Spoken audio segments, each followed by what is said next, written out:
welcome back to CoinTalk Podcast on YouTube for another deep dive. And today we're looking at a story that almost sounds like it's straight out of a movie, you know, a billion-dollar crypto heist followed by this incredible recovery. So yeah, buckle up. It's going to be a wild ride today.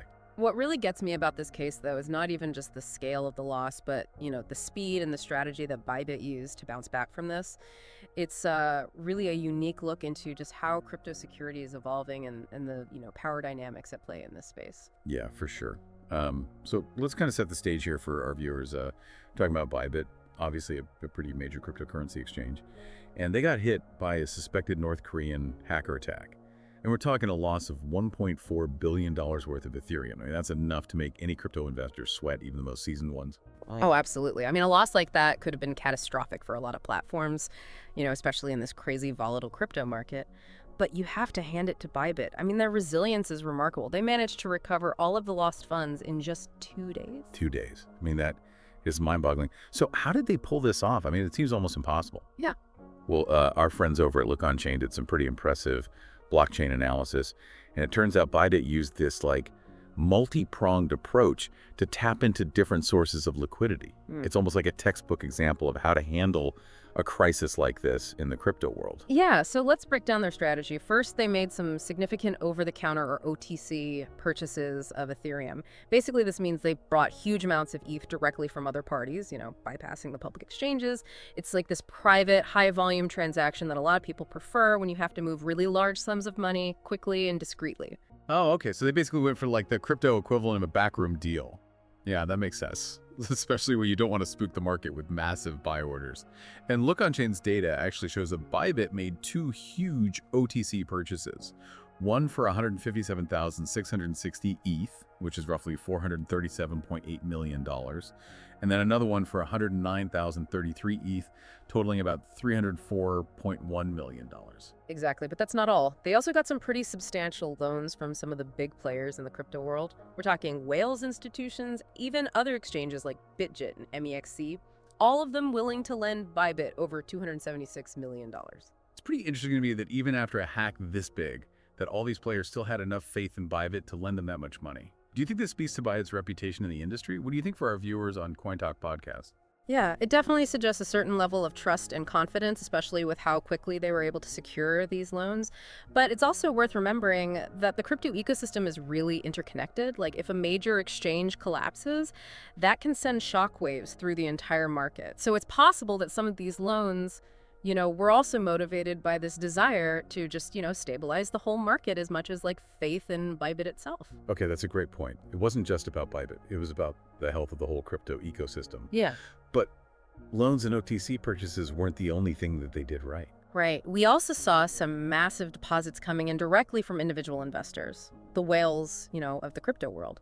They poured in over $127 million into Bybit, and this was after the hack. Now, for those of you just tuning in to CoinTalk Podcast on YouTube, a whale is basically an individual investor who holds a crazy amount of cryptocurrency, enough to actually influence, market movements. So even with the news of this hack, these whales were doubling down on Bybit. That's a bold move. Yeah. I mean, they either had some insider knowledge or just a ton of faith in Bybit to recover. It's definitely a fascinating part of this whole thing. I mean, whether it was based on trust or, strategic calculation or a little bit of both, it just shows how important these whales are in the crypto world. They can be stabilizers, in times of crisis, and their actions can really send a strong message to the whole market. Yeah, absolutely. And on top of all that, we also saw contributions from Marana Ventures, who might be linked to Fenbushi Capital, and then some users associated with Misayik at Yuchao and DWF Labs. So this recovery wasn't just Bybit doing it all on their own. It was a group effort with a lot of different players coming together to make things right. Exactly. And this, coordinated response really highlights the network of relationships in the crypto space. It's a good reminder that this industry, while often being, decentralized and anonymous, is also based on this complex web of trust and reputation and, interconnected interests. It does sound like a financial thriller, right? Yeah. You've got this high-stakes hack, this race against time, and this network of powerful players working behind the scenes to make everything okay again. It's a great analogy. And this is just the beginning of our deep dive. We've gone over how Bybit recovered the funds, but the bigger question is, what does this all mean in the long run? Did this really restore user trust, or are people still worried? That's the question, isn't it? And to really understand that, we need to talk about Bybit's Proof of Reserves report. This is basically a document that's supposed to assure users that exchanges have enough assets to cover their liabilities. And Bybit CEO Ben Zhu said that a new audited report would be released soon. Yeah, that commitment to transparency is super important for rebuilding trust. By showing that they have the money to back up their operations, Bybit is sending a clear message. They're taking this seriously, and they're dedicated to protecting their users' assets. So this Proof of Reserves report is going to be really important in figuring out how much this recovery actually helped Bybit long term. We're going to dive deeper into all of this and some other aspects of the story after a quick message. Stick with us here on CoinTalk Podcast on YouTube. And welcome back to CoinTalk Podcast on YouTube. Before the break, we were talking about Bybit's incredible recovery from that suspected North Korean hacker attack. You know, they replaced $1.4 billion worth of Ethereum that was stolen in just 48 hours, and we were just getting into the importance of their Proof of Reserves report. Right, that upcoming report is going to be under a microscope. They really need to prove to their users that they're financially solid and that they can actually safeguard their assets. It's a huge step in rebuilding trust after an incident like this. But before we get too deep into what this means for Bybit, let's zoom out a little and look at the bigger picture. What can other exchanges learn from this whole ordeal? I think Bybit's approach is a good lesson for the whole crypto industry. What's really striking is their diversified recovery strategy. They didn't just rely on one solution. They combined OTC purchases loans, even deposits from whales, to get their reserves back up. It's a good reminder that exchanges need to be ready for anything and have multiple backup plans in place. Yeah, it's like having a diversified investment portfolio, but for crisis management. You don't want to put all your eggs in one basket, especially when you're dealing with something as volatile as cryptocurrency. Exactly. And Bybit's experience really shows how important it is to have strong relationships with the big players in this space. Having that access to quick liquidity from whales institutions and even other exchanges was crucial for them to recover.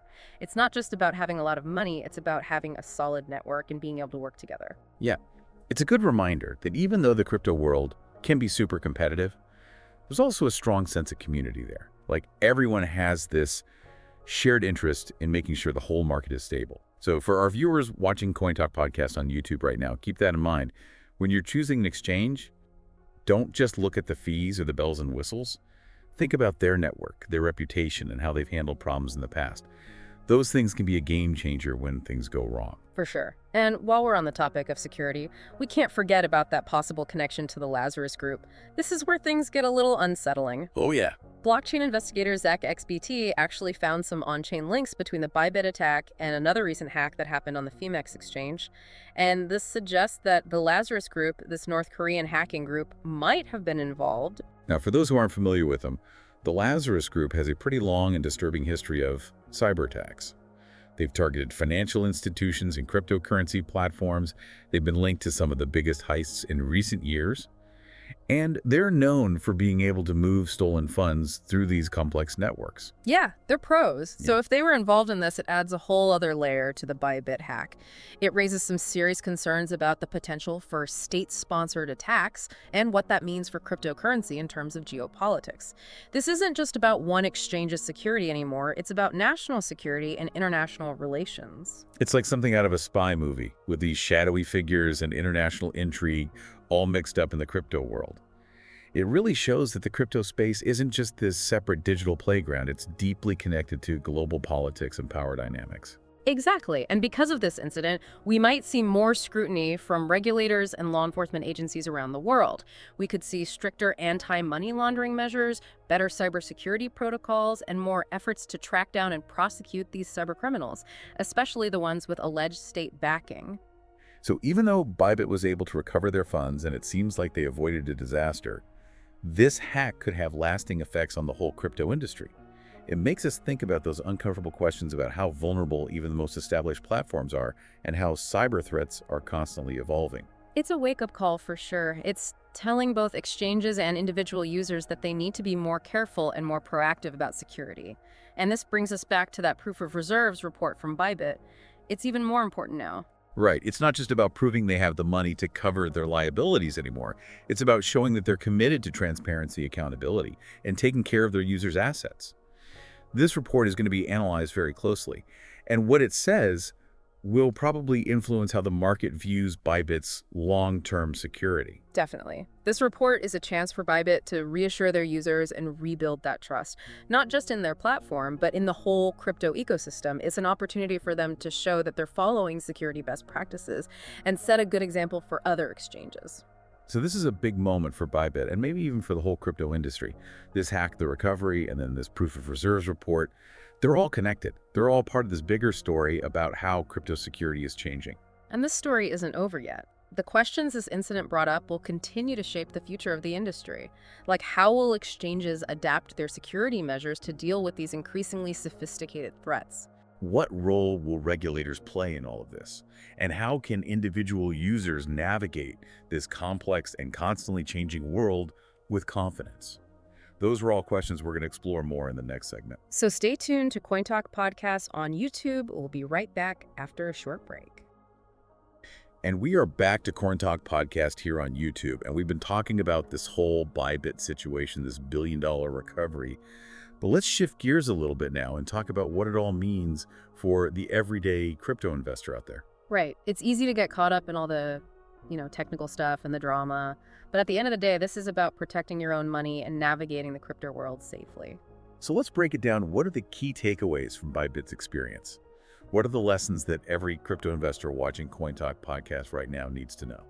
Well, first and foremost, choose your exchange carefully. Don't just go for the one with the lowest fees or the best marketing. You got to do your research. Research. Research. Exactly. Look for platforms that prioritize security, transparency, and user protection. Check their track record, see if they've had any security issues before and how they dealt with them. Do they have a proof of reserves report? Speaking of proof of reserves, those reports are becoming more and more important. For those who might not know, can you explain quickly what those are and why they matter? Sure. Basically, a proof of reserves report is like an audit that verifies that an exchange actually has the assets they say they have. It's a way to make things more transparent and accountable, and it can help you as a user see how financially healthy an exchange really is. So it's kind of like a safety check to make sure your money is actually backed by something real. Exactly. And Bybit's upcoming report is going to be really interesting to see, especially after this whole hack. It's a chance for them to prove that they've fully recovered and that their users' money is safe. It's a big test for them, and the whole crypto world is watching. But okay, so choosing a secure exchange is just one part of this. What else can investors do to protect themselves? Diversification is key, just like with traditional investing. Don't put all your eggs in one basket. Don't keep all your crypto on one exchange. Spread your risk across multiple platforms. You might even want to think about using cold storage solutions like hardware wallets for any long-term holdings. Right, so that if one platform has a problem, your whole portfolio isn't at risk. It's all about managing that risk. Exactly. And don't forget the basics. Turn on two-factor authentication on all your accounts. Use strong, unique passwords. Be really careful about phishing scams. Stay up to date on the latest security threats and best practices. Knowledge is power in the crypto world. Don't be afraid to ask questions. Do your research. There are tons of resources online. And of course, here on CoinTalk Podcast on YouTube, we're always trying to bring you the latest information and analysis. Yeah, and one last thing to keep in mind is that even though there are risks, the crypto world is also built on this strong sense of community and collaboration. We saw how other exchanges, whales, institutions all came together to help Bybit recover. It was a good reminder that everyone benefits from a stable and secure crypto ecosystem. We're all in this together. Right. So engage with the community, stay informed, support those initiatives that promote transparency and security. We're all learning and growing as this crypto world keeps evolving. And that brings us to the end of our deep dive into Bybit's incredible recovery. We hope you found this episode informative and useful. We covered a lot of ground today, from the technical details of the hack to what it means for the future of crypto security. If you're watching this on YouTube, hit that like button. Subscribe to our channel for more in-depth crypto discussions, and leave a comment below with your thoughts on Bybit's amazing comeback. And share this video with your crypto-curious friends. Thanks for joining us on CoinTalk Podcast.